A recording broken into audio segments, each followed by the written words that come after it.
Well, hello there.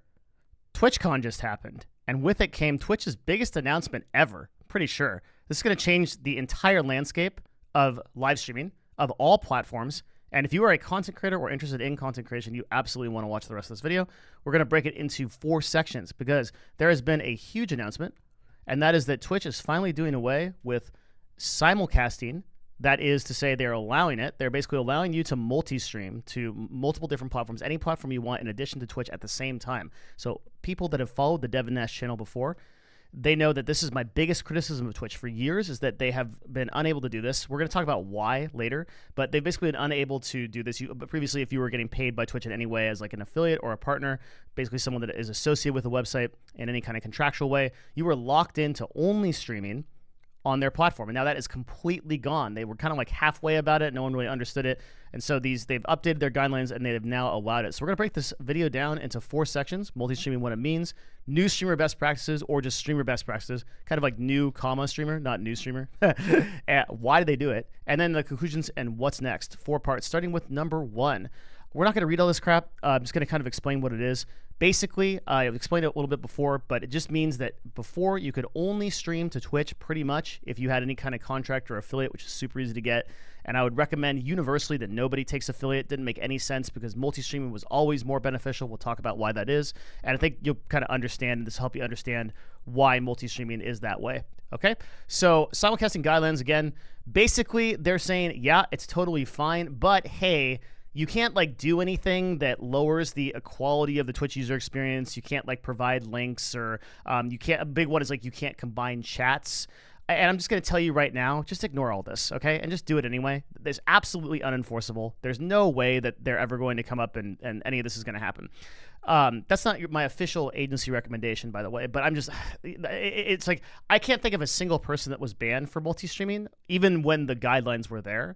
So I don't think anybody should read this and be like, oh, well, I have to like take all these measures to do this. You're going to see through this video that the benefits of multi-streaming are just so much more than like any of this BS. We're going to recommend some programs. It's going to be great, okay? But yeah, it's unenforceable. The rules don't really matter. Multi-streaming is effectively allowed, okay? And you can basically multi-stream anywhere. We're going to talk about the best platforms and everything. Again, like they're saying, well, you can't combine the chats or whatever, but you could just read out the question.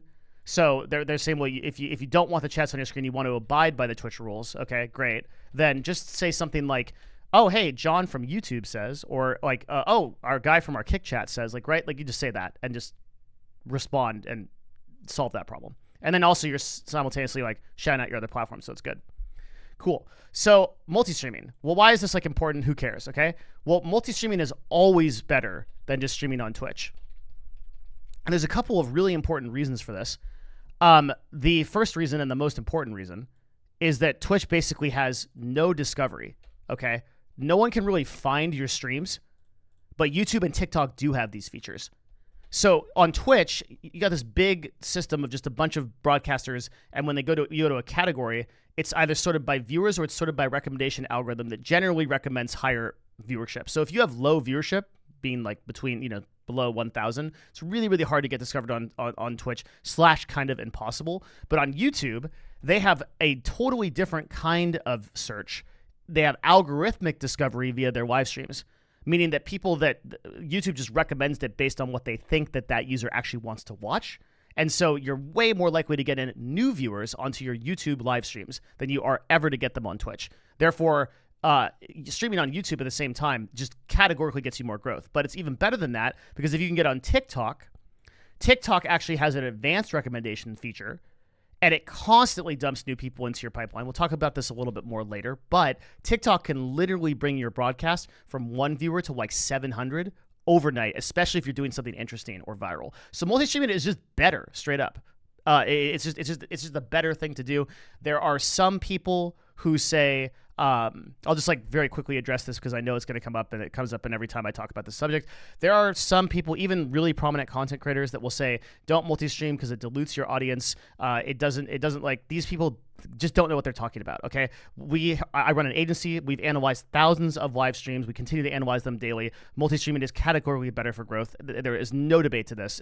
Don't listen to dumb content creators who don't know what they're talking about. They say multi-streaming is not right. They haven't done it themselves. They don't know what they're talking about. Multi-streaming is 100% better for anybody who is trying to really build a brand, especially if you're a small broadcaster. Okay, and now you'll find throughout this video, it's universally better for everybody. We're gonna go through the FAQ real quick, which basically there's been some questions. So I also want to make this a video for content creators that are coming here that are like, well, like I want to learn about it. Do these guidelines apply to all streamers? Basically, yes. So this does apply to affiliates and partners, but they are saying here, unless you have an agreement with Twitch that requires exclusivity. Who is that? You're basically gonna know if you're that person. Right now, that kind of applies to like the top 500 broadcasters who have some kind of top like bespoke deal with Twitch that specifically denotes that they are exclusive, usually because they're being paid for something or there's some kind of deal going on. You'll likely know if you're watching this video and you are that person. If your question is, am I exclusive to Twitch as like a regular partner or affiliate? As far as I know, no. Okay. And then there's a couple of other questions like, can I use third-party tools? And we'll go through some of the good third-party tools. Do I need to designate my stream as simulcasting? Interestingly enough, they said that they're actually going to have a feature that designates this as multi-streaming. So they're really planning to like put this in. Pretty great. Also, another huge W that happened that's not worth making a video about, but they also simultaneously disabled embeds for people like F Extra Life and people that were basically abusing the system and getting tons of views. So that basically improves the health of the website overall. Another really big Twitch W. Awesome. Love it. So that's the fact. So basically, multi-streaming just universally across the board is going to improve your discovery. Let's get into like new streamer best practices for our part 2. Like, what do you do about this?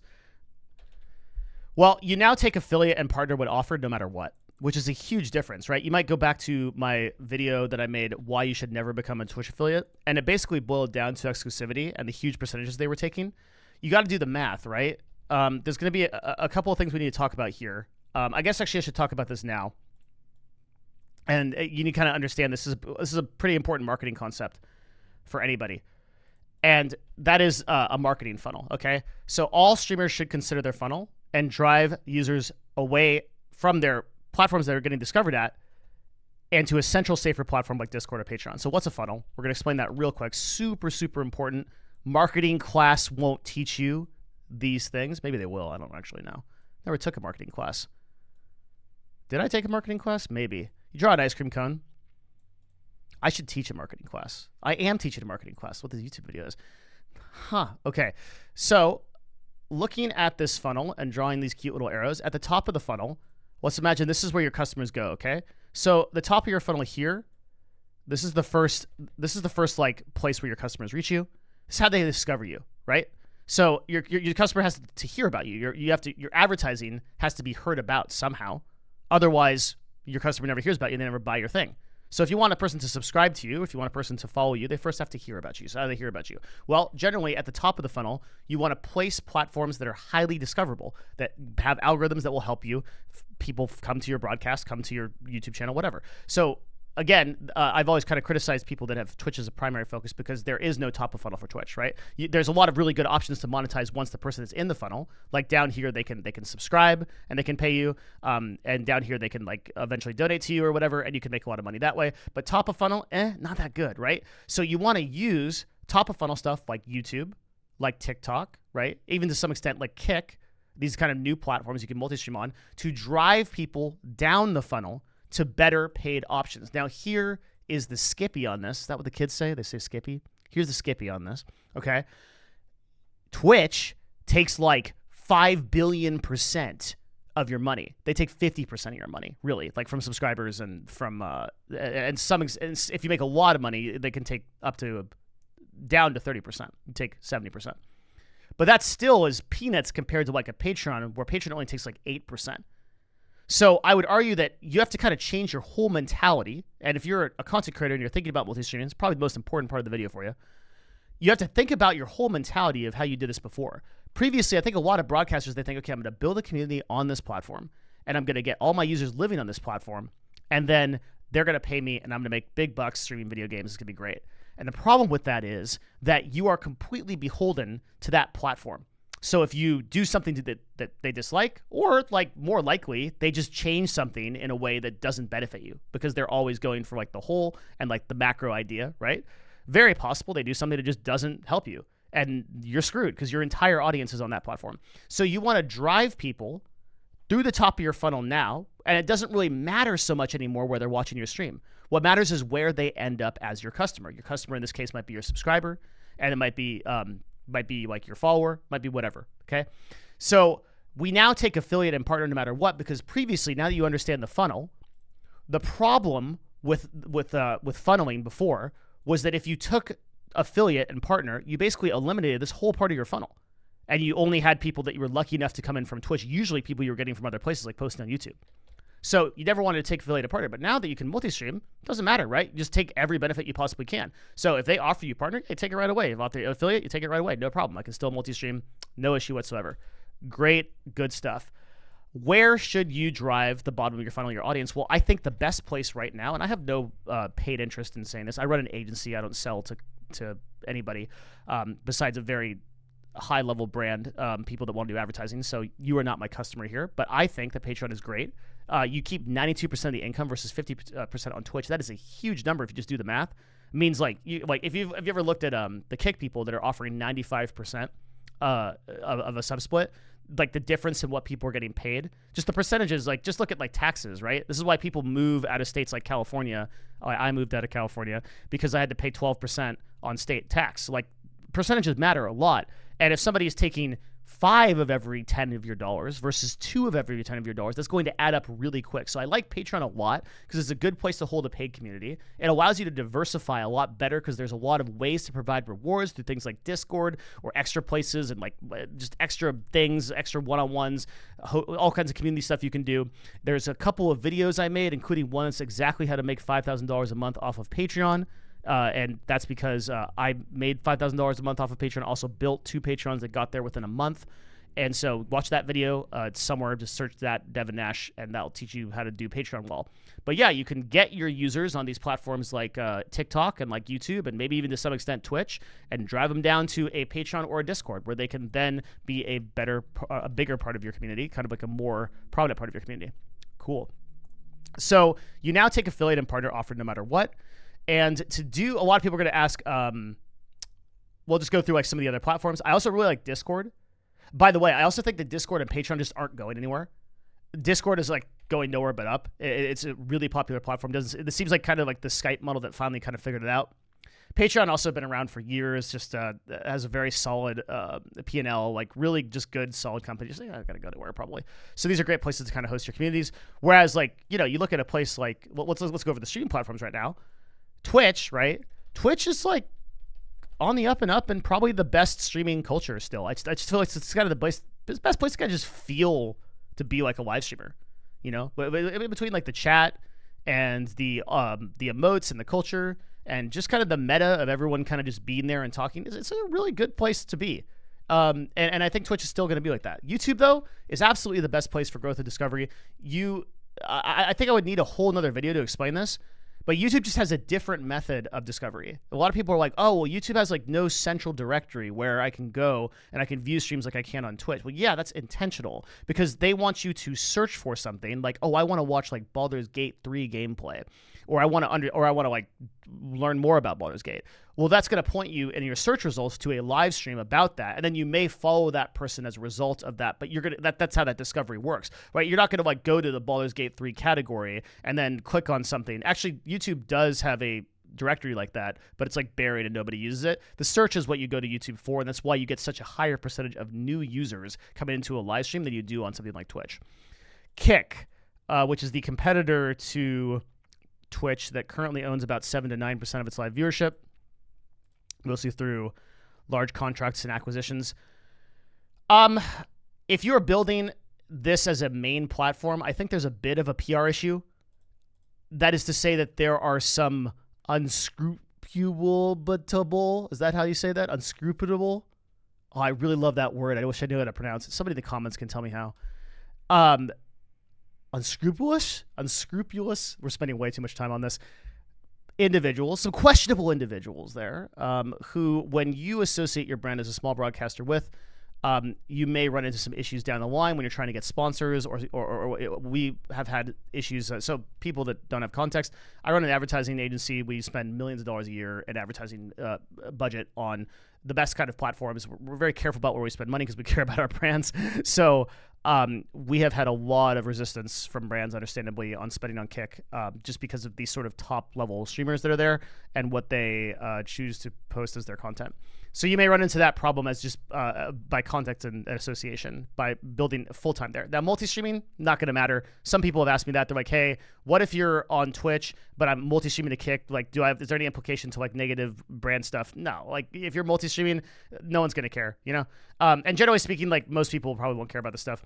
Long-term health of the platform is kind of super questionable. So I would just multi-stream there and then not worry about it, but not make it a main platform right now. I don't understand the future of it. It looks like pretty good, but I just get nervous with people spending millions and millions of dollars with like no clear ROI. And again, we can make a whole video about any of these topics, but yeah. TikTok, if you can get in, it's great. I say if you can get in because usually you need, I think, 1,000 followers to apply for the live streaming portion of the program. And then the problem with it is like it can take months to do it. There is a quick hack for people. You can join a TikTok agency. These are agencies that are required to support, I think, at least 300 creators. So they're always trying to grab up creators. They will take a percentage of your money for doing absolutely nothing, but they will get you into the TikTok live program, like creator program, which allows vertical video and some other stuff for horizontal video or whatever. So if you can get in, it's great. And there are opportunities for instant viral moments. I've seen so many creators on TikTok go from literally no followers to like streams of like 500, 800, 900, 1,000 concurrent viewers or more. And yes, it works for gamers too. There's like a gaming audience on TikTok quite a bit. And then all the other platforms like Facebook, DLive, whatever, this might as well be dead. If you really want to diversify and like multi-stream to them, you might as well. But I just don't think it's probably worth your time. Cool. Okay, so tools, like what do we use? Well, there's two tools that I like. Restream.io is one. That's like a paid professional tool that a lot of people have had luck with. It's fairly straightforward in how it is utilized. You can read about it, and it is paid.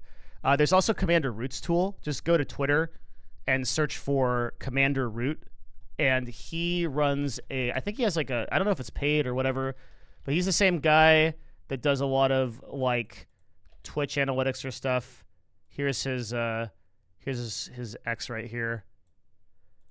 And so he has I believe he has a restreaming service thing, and he builds a lot of tools. Really, really great member of the Twitch community. So Commander Root is the second one. We'll put him in the notes. That's how you actually restream. So you can just literally go to restream.io, sign up for an account, and you will literally be like multi-streaming. It's not like some big tech thing to set up. It's like not that hard. Also, for combining chats, there's a awesome tool called Chatterino, which is completely free. And I actually use that in live streaming and recommend people use it as well. Cool. So that's how you actually do it and some of the best practices. So we're going to go into like why Twitch did this. And then we're gonna talk about some of the really important stuff about just like what is going on with the platform now, and some of the insider stuff that I don't think a lot of people are seeing. Before we do that, let's do. No, I think we'll do it later. Yeah, let's do it. Let's do why Twitch did this. Then we'll do the big conclusions and stuff like that. Why did Twitch do this? Well, I don't think it's for the reasons that I've seen, but we'll get this obvious one out of the way. So Twitch is getting a huge amount of pressure from Kick, actually. So Kick is a website that was started by a few people who, as far as I can tell, basically just weren't really happy with like what Twitch was doing at the top of the ecosystem. And we're like, you know what, we can like do live streaming better. And we're going to offer a 95% sub split. We're going to make donations free. So like the little currency you use to donate on the website, minus like a payment processing thing, is basically free to use. No percentage that goes to the site. And they also pay a salary, basically. So if you want to understand like anything about Kick streaming and like who they pay, you have to understand that every one of their contracts is hourly. Like even including like the SQC deal and all that stuff, the really big ones. They pay you it might be a very high hourly rate, but their idea is we'll pay you hourly to be on Kick. So they're even like implementing these kind of creator programs where people can make a salary for streaming, which is great. So Kick has actually put a lot of pressure on Kick. I think they have super succeeded at what they were trying to do. Now, I think I'm going to tell you what I think their financial model is real quick. Essentially, if you pay someone a salary, right, but you know on the back end how much you make per customer, you just have a simple math problem, right? And I'm not saying this is 100% true, but this is just my professional opinion. I think what they're doing is they're betting that a lot of the people that go to Kick will convert to Stake, which is their gambling website, where the LTV or lifetime value of a customer is probably north of like $200. And what they're betting is like, well, we know that if we pay streamers to get new viewers on, we know like the average value of a user.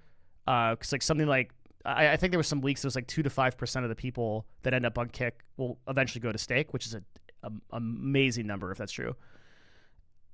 And then, you know, your LTV is like $200 per customer or even more because those people are going to spend a ton of money on gambling. Then like Kick has essentially solved the business model by saying, hey, we're not going to play Twitch's game where we're going to like go out and we're going to try to like make this make sense by like taking percentages from streamers and creators. We're just going to ignore that. And then we're just going to monetize on the back end through gambling. And like, there's some ethical concerns that with some people, fine, including me. But it is what it is, right? Like that's just kind of how it's working.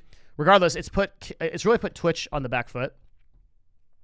And now Twitch has to bet that they will win the fight on the community experience. The experience of being on Twitch has to be better than it is anywhere else, which is kind of problematic sometimes, right? Like the YouTube player, right, is way better than the Twitch player, and some people just like watching and rewinding VODs, and there's just better features and less bandwidth problems, and generally speaking, the content delivery network on YouTube is just far superior.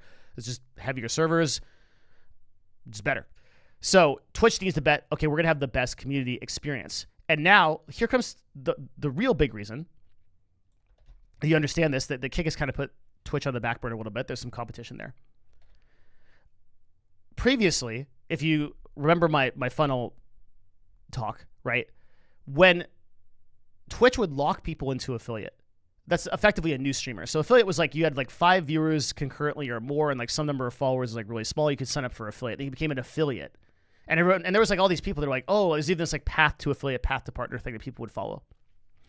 So new streamers, when they were making an evaluation of what platform to stream on, had no problem signing exclusivity to Twitch, right? Because they were like, well, this is just the place you do this. But after Kick came along, Twitch's biggest fear, you got to understand, is that like the latest, biggest upcoming streamer, right, is Kai Cenat.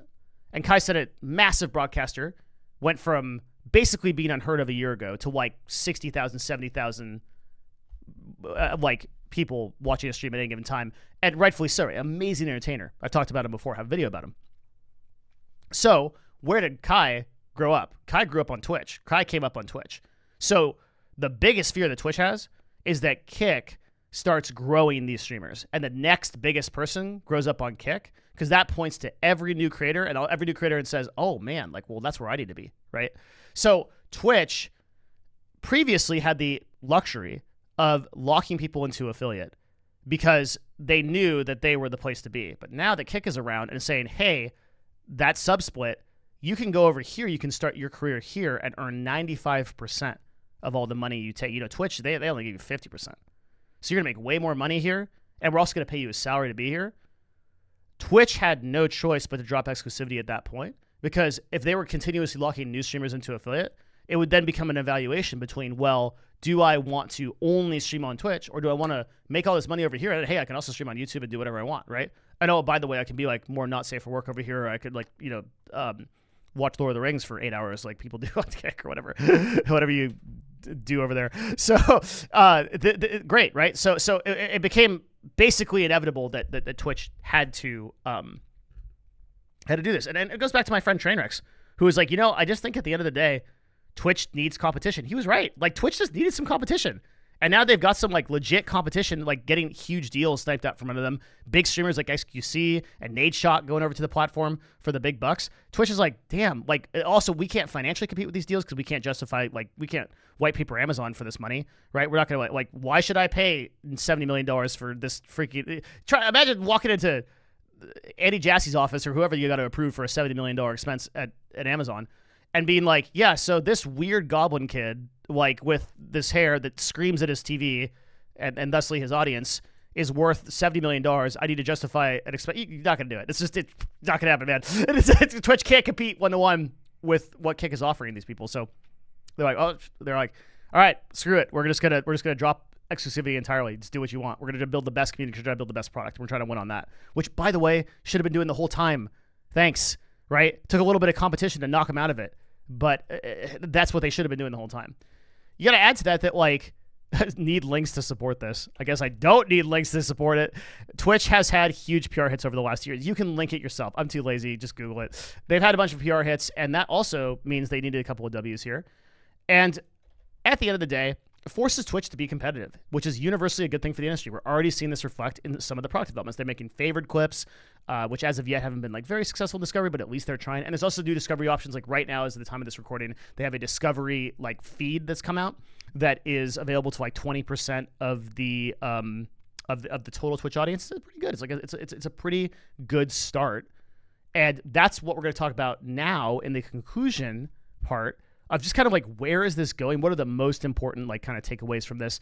And before that, this is the secret call out. That's right. Of course there's a secret call out. Are you kidding me? It's 2626. What a good time. That means if you are still watching a Devin Nash video 2626, you're the OGs. You're the gangsters, okay? Post that in the comments, 2626. Comments, thank you guys very much. Two things to talk about here. Number one is, I'm telling you about Novo. This is the agency I work with. I get a lot of questions with. So what we actually do here is we work with brands and we help advertise products and services on new media platforms for them. So we might do influencer marketing, we might do advertising, all kinds of good stuff. I make these videos for free. 99.9% of you are never going to be my customer. But if you are a VP of marketing or you own a business and you're looking to do effective advertising and you have a budget of over $100,000 a quarter, you want to reach out to our agency. That's hello@novo.tv. That's what we do. You can also support me personally on Patreon or support yourself because $5 gets you access to 100. That is not a lie. 100 30-minute videos I've made about business, marketing, lifestyle, all the stuff I can't post on this YouTube, I post on my Patreon. My Patreon has all kinds of like business education, marketing education, just the stuff that I come into contact with running a multi-million-dollar agency and all the business lessons I've ever learned. Literally 130-minute videos just for $5 gets you access to all of them. There are some other tiers, like we have a mastermind where you can come in like every week and talk to me and tell me about your business and stuff. That one's really good. We've got like 35 of those episodes. Those are all 2.5 hours long. They're done every Saturday. So just take a look at it, patreon.com/Devin Nash. And take a look at Novo if you're one of those sorts that is really kind of confused about the advertising world and just wants some help with it. We'd love to be a partner for you. Okay, so like, what's the big conclusions, like the overall conclusions? And thank you everybody also for like supporting these videos. People are like, why don't you upload more? You know, transparently, I kind of like an existential crisis a little bit that my stuff isn't very valuable. So I just like, that's really why I get into these funks. You don't see me upload for like 2 months. Sometimes because Path of Exile is like a great game and the league comes out and I'm like, oh God, okay. And I gobble it down into my cave like the hatch, like the witch that closes the hatch. Sometimes that's the reason, but lately it's been because like I just like kind of am not sure that my content's like really good. There's a lot of good stuff on YouTube, you know. I don't know if Devin Nash is the best person to watch overall. But thank you. Like when people post comments and stuff like that and they do the 2626 thing and they're like, no, it's like actually good. I'm like, man, maybe I should keep creating videos. Anyway, so where are we going? What are we doing? You know, I feel like Twitch is moving forward. Like, it's so weird to say that. I feel like it's good. You know, competition was good for them. And there's a new CEO. We've seen him everywhere. If you're kind of like a member of the Twitch community, you've probably seen Dan Clancy. And originally I said this of Dan Clancy. I said, he seems like a really nice guy.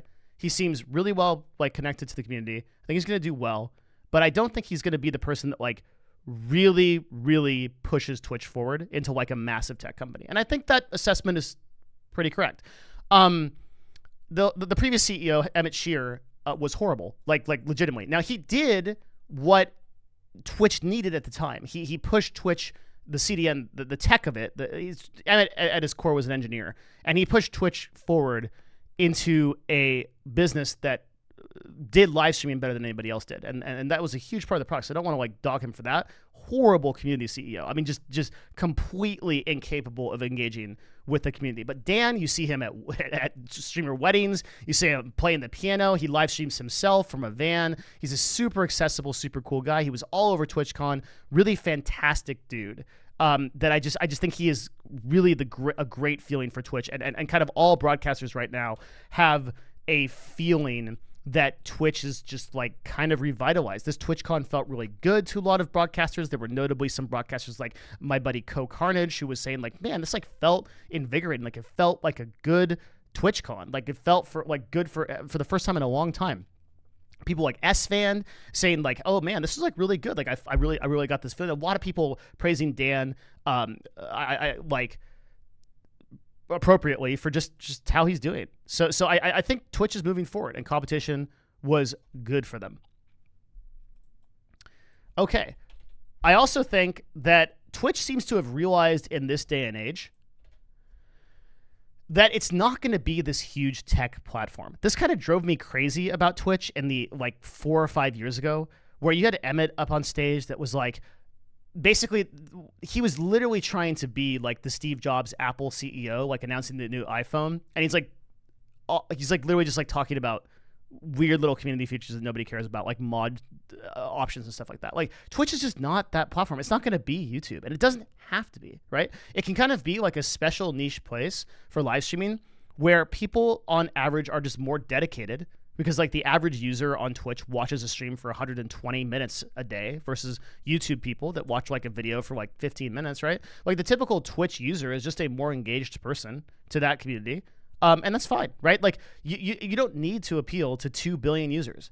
And I think Twitch has finally kind of realized like, oh, we can kind of like grow.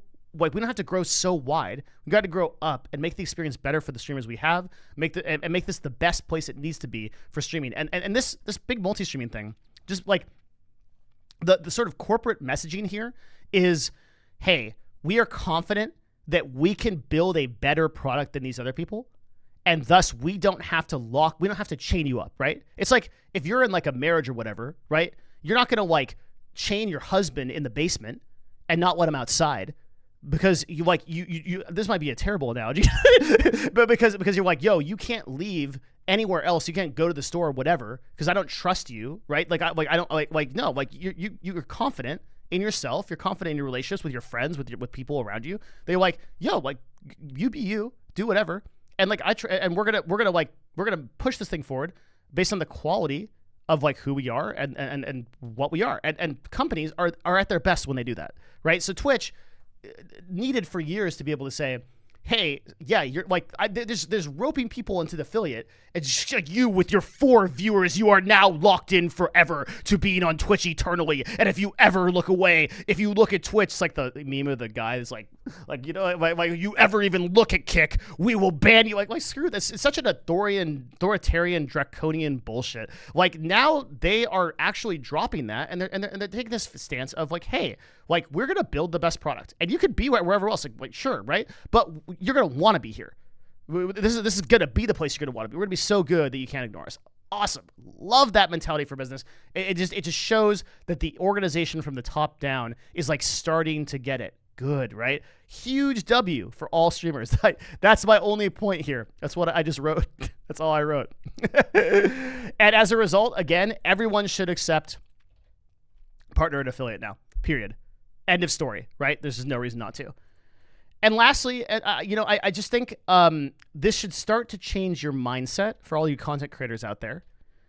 Maybe some of you are already in this place, but for those of you that are not, everyone should be platform agnostic, right? Like instead of just thinking about the platform you're going to live on forever now, diversify to the ones that most serve you, right? Use your top of funnels, and then convert people to paid prices where your percentages favor you the most and have the most longevity. Be where you are benefiting and you want to be.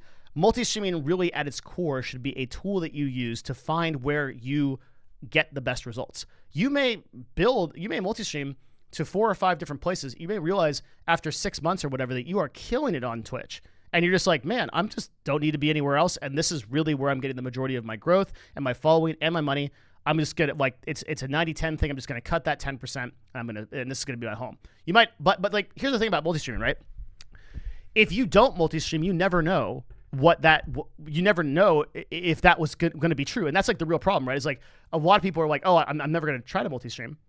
And it's like, well, you could have easily been the next guy on the next Nate Shot or the next doctor or whoever on YouTube, but you never gave yourself that opportunity. You never discovered there. And so that's why multi-streaming is so important. It's like that option to kind of dip your foot in every possible platform and then be like, oh man, this actually is the one that I want to stay with. Or I love multi-streaming. Like I love like that there's a multiple parts of the community, but like try it, right? There's no downside to trying it. So at the end of the day, build your platforms and build your brand on the platforms that most serve yourself. Like don't have all of these blind loyalties. And this is something that I really criticized a lot of people that were going for affiliate and even partner at Twitch for a long time, had this blind loyalty to Twitch that clearly they didn't care about you, right? And the truth is like platforms still don't care about you, not because they're evil or they're malicious, but because they can't. They're building something at scale for a lot of people, right? It's like you going in and expecting like you're doing like all these the public tests or whatever. Like they can't care about you because they have to cater to like the huge average. So it's the same thing on the platforms. So serve and use the platforms that both serve you, right? And going forward, I'm just kind of excited about live streaming. It's great. It's really great. So well, Devin, maybe you'll live stream. Nope, I have. No time. Everybody.